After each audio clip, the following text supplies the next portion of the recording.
விட்டு கொடுத்தல் தியாகம். கணவன் மனைவி உறவுல தகராறோ சண்டையோ வருமா?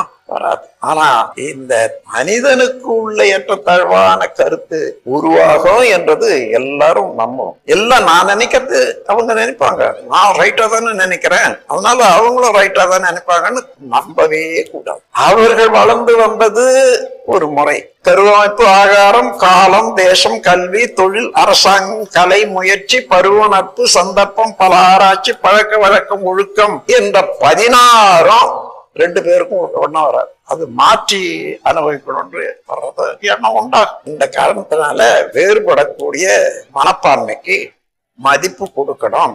இது யாருக்கு விட்டு கொடுக்குறோம்? எனக்காகவே வாழ்ந்து கொண்டு எனக்காகவே தன்னுடைய உழைப்பையும் அறிவையும் பயன்படுத்தி கொண்டு இருக்கக்கூடிய என்னுடைய வாழ்க்கை துணைவருக்கு விட்டு கொடுக்கிறேன்.